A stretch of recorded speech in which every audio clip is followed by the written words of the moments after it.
And fall of Palestine under Hamas. The tunnel economy.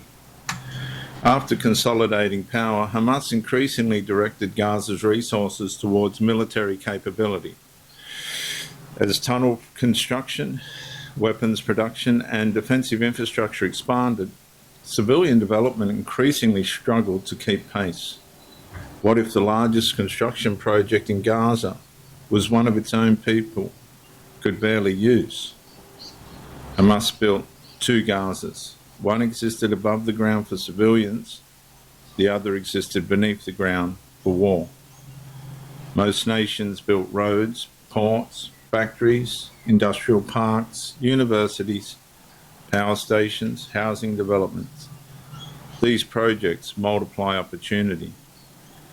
But Hamas invested heavily in something different, an expanding underground terror network.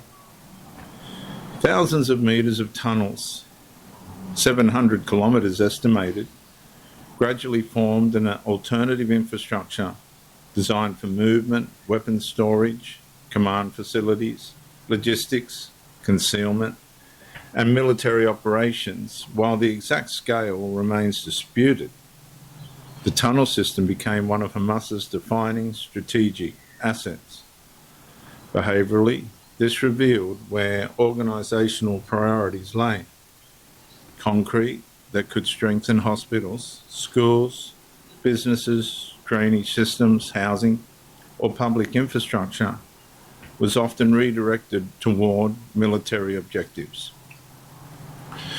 Engineering talent increasingly served underground warfare rather than above-ground prosperity, and the contrasts became striking.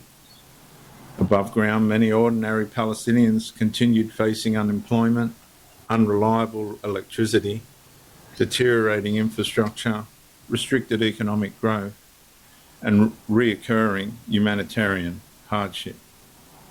Below ground, an increasingly sophisticated military network expanded, and this reflected a deeper form of strategic deception. International aid frequently entered Gaza with humanitarian intentions.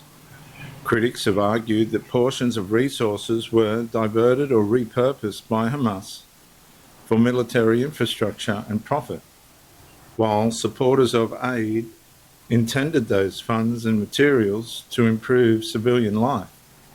The result was growing international scrutiny and declining trust.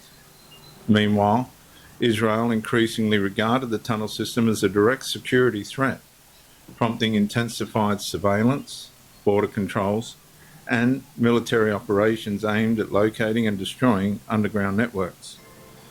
Ordinary Palestinians bore the consequences. The deeper the tunnels grew, the smaller everyday life became. Viewers, a civilization reveals its future by what it chooses to build first.